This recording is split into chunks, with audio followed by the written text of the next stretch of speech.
Hi dears, എല്ലാവർക്കും പുതിയ വീഡിയോയിലേക്ക് സ്വാഗതം. അപ്പോൾ ഇന്ന് ബ്രേക്ക്ഫാസ്റ്റ് ഉണ്ടാക്കാനായിട്ട് ചപ്പാത്തിക്ക് മാവ് കുഴച്ച് വെച്ചേക്കാം കേട്ടോ. പിന്നെ മുട്ടക്കറിയാണ് ഉണ്ടാക്കണത്. അപ്പോൾ അതിന് വേണ്ടിയിട്ട് മുട്ട വേവിച്ചും വെച്ചിട്ടുണ്ട്. പിന്നെ ഈ മുട്ടക്കറിയുടെ റെസിപ്പിയാണ് ഇതിന് മുമ്പ് കാണിച്ചേക്കുന്നത്. സിമ്പിളായിട്ട് ഉണ്ടാക്കുന്ന ഒരു മുട്ടക്കറിയാണ്, നല്ല ടേസ്റ്റിയുമാണ്. സവാളയും തക്കാളിയും ഒക്കെ വെച്ചിട്ട് പച്ചമുളകൊക്കെ ഇട്ടിട്ട് പിന്നെ നമ്മൾ കൂടുതൽ പൊടികളൊന്നും ഇട്ട് കൊടുക്കില്ല. മുളക് പൊടിയും ഗരം മസാലപ്പൊടിയും മഞ്ഞൾപ്പൊടിയും മാത്രം ഇട്ടിട്ടുള്ള മുട്ടക്കറി കേട്ടോ. അപ്പോൾ ഈസി ആയിട്ട് ഉണ്ടാക്കാൻ പറ്റും. അപ്പോൾ നമ്മൾ ചട്ടിയിൽ വെളിച്ചെണ്ണയൊക്കെ ഒഴിച്ച് സവാളയൊക്കെ നന്നായിട്ട് വാടി വരുമ്പോൾ അതിലേക്ക് തക്കാളി ഇട്ടിട്ട് തക്കാളി നന്നായിട്ട് വെന്ത് ഉടഞ്ഞ് കഴിയുമ്പോൾ പൊടികൾ ഇട്ട് കൊടുക്കുക. അത് കഴിഞ്ഞിട്ട് ആവശ്യത്തിന് വെള്ളം ഒഴിച്ചിട്ട് മുട്ട ഇട്ട് കൊടുക്കുക കേട്ടോ തിളച്ച് കഴിയുമ്പോൾ. അപ്പോൾ പറഞ്ഞ നേരം കൊണ്ട് തന്നെ കറി റെഡിയാവും. വേറെ ഒരു പൊടികളോ അല്ലെങ്കിൽ തേങ്ങയോ തേങ്ങാപ്പാലോ ഒന്നും വേണ്ട. ഇങ്ങനെ മാത്രം നല്ല ടേസ്റ്റാണ് ചപ്പാത്തിക്കൊക്കെ കൂട്ടി കഴിക്കാനായിട്ട്. അപ്പോൾ ഞാൻ ചപ്പാത്തി കുറച്ച് അവിടെ പരത്തി വെച്ചതിന് ശേഷമാണ് ചുടാൻ ആയിട്ട് തുടങ്ങണത് കേട്ടോ. അപ്പോൾ മോള് അവിടെ നിന്നിട്ട് എന്നെ സഹായിക്കാനായിട്ട് അവളും തരുന്നുണ്ട്. അപ്പോൾ ഈ ചപ്പാത്തിയുടെ ഓരോ സൈഡ് നമ്മളിങ്ങനെ അമർത്തി കൊടുക്കുമ്പോൾ അതിൻ്റെ അകത്തേക്ക് എയർ കയറിയിട്ട് നന്നായിട്ടത് വീർത്ത് കിട്ടും കേട്ടോ. നമ്മൾ ചപ്പാത്തി ഇട്ടിട്ട് വെറുതെ അങ്ങനെ തിരിച്ചു മറിച്ചു ഇട്ടെടുക്കുമ്പോൾ ഇങ്ങനെ സൈഡൊക്കെ ഒന്ന് അമർത്തി കൊടുക്കണം. എന്നാലാണ് അതിൻ്റെ അകത്തേക്ക് എയറൊക്കെ കയറിയിട്ട് ആകമൊക്കെ നല്ല പോളച്ച് കിട്ടാൻ വേണ്ടിയിട്ടാണ്. അപ്പോൾ ചിലർ ചപ്പാത്തി ചുടുമ്പോൾ ഭയങ്കര ഹാർഡായി പോകണമെന്നൊക്കെ പറയാറുണ്ട്. പക്ഷെ അത് നമ്മൾ ശ്രദ്ധിക്കാത്തതുകൊണ്ടാട്ടോ. നമ്മൾ നന്നായിട്ട് ആ മാവ് കുഴച്ചിട്ട് ഇതുപോലെ സൈഡൊക്കെ ഒന്ന് പ്രസ് ചെയ്തൊക്കെ ചുട്ടെടുക്കുകയാണെങ്കിൽ നല്ല കുമളച്ച ചപ്പാത്തി നമുക്ക് കിട്ടും.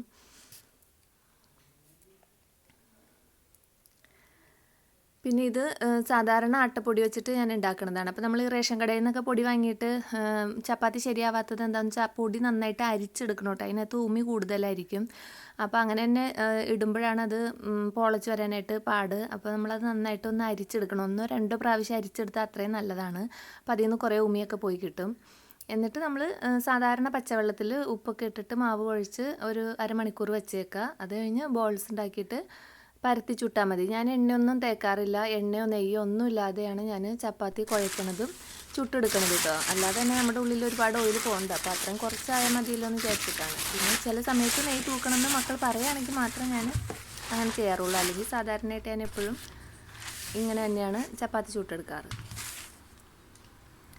പിന്നെ ഇത് കഴിഞ്ഞ ദിവസം ഞാൻ മുളക് വെയിലത്തിട്ടത് കാണിച്ചില്ലേ. അപ്പോൾ അത് പൊടിച്ചു കൊണ്ടുവന്ന് വെച്ചിട്ടുണ്ട്. അപ്പോൾ എൻ്റെ ഇപ്പോൾ ചെറിയ പാത്രത്തിലിട്ട് വെച്ച പൊടി തീർന്നു പോയിട്ടുണ്ട്. അപ്പോൾ അതിലേക്ക് പകർത്താൻ വേണ്ടി ഞാൻ എടുത്തതാണ്.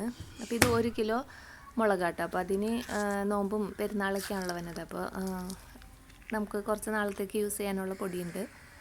അങ്ങനെ അതൊക്കെ റെഡിയാക്കി വെച്ചിട്ട് ഞാൻ നേരെ മുകളിലേക്ക് വന്നു കേട്ടോ. അപ്പം ഇത് കണ്ടോ, ഞാനിവിടെ കൂർക്ക നട്ടിട്ടുണ്ടായി. അപ്പോൾ ഇത് ഇപ്പോൾ പറിക്കേണ്ട സമയം കഴിഞ്ഞിട്ടുണ്ട്. തണ്ടെല്ലാം ഉണങ്ങി കിടക്കുകയാണ്. അപ്പോൾ ഞാനൊന്ന് അതൊക്കെ ഒന്ന് മാന്തി നോക്കാം എന്ന് വിചാരിച്ച് കയറി വന്നത് കേട്ടോ. അപ്പോൾ അവിടെ ഇവിടെയൊക്കെ ആയിട്ട് ഓരോ കൂർക്ക മണികളെ കാണുന്നുണ്ട്. അപ്പോൾ ഇതിൻ്റെ അടിയിൽ എന്തെങ്കിലുമൊക്കെ ഉണ്ടോ എന്നൊക്കെ ഒന്ന് ചെക്ക് ചെയ്യാം. ഉണ്ടെങ്കിൽ ഇന്ന് ഇത് കറി വയ്ക്കാം എന്നൊക്കെ ഓർത്തായിട്ട് കയറി വന്നേക്കണത്.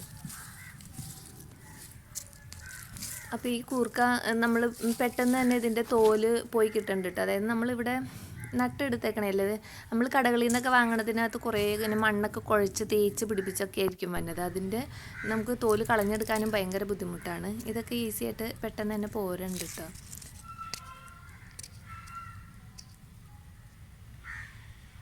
ഇനി ഈ കൂർക്കയുടെ തല തന്നെ നമ്മൾ തല മീൻസ് അതിൻ്റെ തണ്ടിൽ കൊച്ചു ഇലകളും തണ്ടുകളും തുമ്പ് അത് നമ്മൾ നുള്ളി വേറെ പാത്രങ്ങളിൽ നട്ട് വയ്ക്കണം കേട്ടോ. എന്നിട്ട് അത് ഒരു തൈയായിട്ട് വരും. അപ്പോൾ എന്നിട്ട് നമുക്കതിനെ പറിച്ച് ഇങ്ങനെ നട്ടു കൊടുക്കാം. അങ്ങനെയാണ് കൂർക്ക തൈ ഉണ്ടാക്കണത്. നമ്മുടെ കൂർക്കയുടെ ഈ മുറിച്ചെടുക്കണ തലപ്പുകൾ നട്ടിട്ട് ആണ് പുതിയ തൈകൾ ഉണ്ടാക്കിയെടുക്കണത് കേട്ടോ. അപ്പോൾ ഇനി ആ കൂർക്കയുടെ ഇതെല്ലാം പറിച്ച് എടുത്തിട്ടുണ്ട്. ഞാനിനി ആ മണ്ണൊന്നും കൂടി ക്ലിയറാക്കി ഇടാണ്. അപ്പോൾ ഇനി ഇതിൽ വേറെ എന്തെങ്കിലും നടാൻ വേണ്ടിയിട്ടാണ്.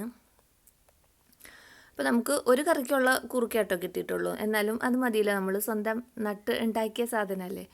പിന്നെ നമ്മൾ എത്ര വില കൊടുത്ത് വാങ്ങണ ഇതിനേക്കാളും ടേസ്റ്റ് ഇതിനുണ്ടാവുകയും ചെയ്യും കേട്ടോ. നമ്മളുടെ തന്നെ അധ്വാനത്തിൻ്റെ ഫലമാണത്. അപ്പോൾ ഇന്നത്തേക്ക് ഉച്ചക്കത്തേക്ക് ഒരു കറിക്കുള്ള മെഴുക്കുവരട്ടിക്കുള്ളതായിട്ടുണ്ട്. അപ്പോൾ ഇതിന് ക്ലീൻ ചെയ്യണത് ഇതുപോലെ ഈ പച്ചക്കറി കടകളിലൊക്കെ സവാളയും ഉള്ളിയൊക്കെ വന്നെ ചാക്കാട്ടോ. ഇത് ചാക്കല്ല, ഇതിങ്ങനെ വല പോലെ ഇരിക്കും. എല്ലായിടത്തും ഉണ്ട്, എല്ലാവരും കണ്ടിട്ടുള്ളതാണ്.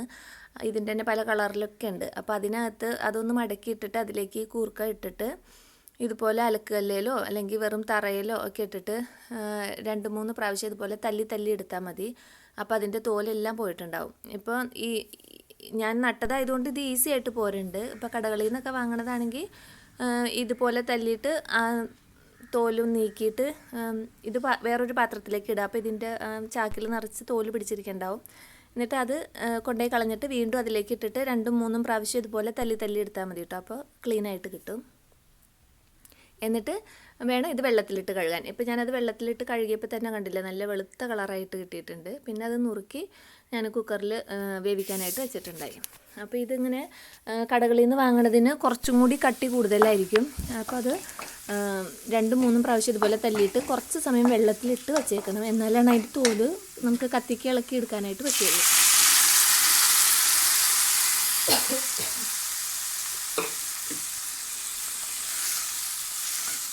അങ്ങനെ ഇന്ന് ഉച്ചയ്ക്കത്തേക്ക് കൂർക്ക മെഴുക്കുവരട്ടി ഉണ്ടാക്കിക്കൊണ്ടിരിക്കുന്നതാണ്. പിന്നെ കുറച്ച് മീൻ ഫ്രിഡ്ജിൽ ഞാൻ മസാലയൊക്കെ തേച്ചത് ബാലൻസ് ഇരിപ്പുണ്ട്. അപ്പോൾ അതും കൂടി ഫ്രൈ ചെയ്തെടുക്കാമെന്ന് വിചാരിച്ചു. അപ്പോൾ ഉച്ചയ്ക്കത്തേക്കുള്ള കാര്യങ്ങൾ അങ്ങനെ കഴിഞ്ഞിട്ടുണ്ട് കേട്ടോ. പിന്നെ ഇന്നിവിടെ വൈകുന്നേരം നല്ല മഴയല്ല, ഒരു ചെറിയ മഴ. പക്ഷേ മഴ കണ്ടിട്ട് കുറേ ദിവസം ആയതുകൊണ്ട് നല്ലൊരു മഴ കിട്ടിയിട്ടുണ്ട്. അപ്പോൾ വലിയ മഴയൊന്നുമില്ല, എന്നാലും നമുക്കൊന്ന് കാണാനും ചെടികൾക്കൊക്കെ ഒരു നനവിനുള്ള ഒരു ചെറിയ മഴ കിട്ടിയായിരുന്നു കേട്ടോ. അപ്പോൾ കുറച്ച് സമയം സിറ്റൗട്ടിലിരുന്ന് അതൊക്കെ ഒന്ന് നോക്കിയതാണ്. ഇന്നത്തെ വിശേഷങ്ങൾ ഇതൊക്കെയാണ്.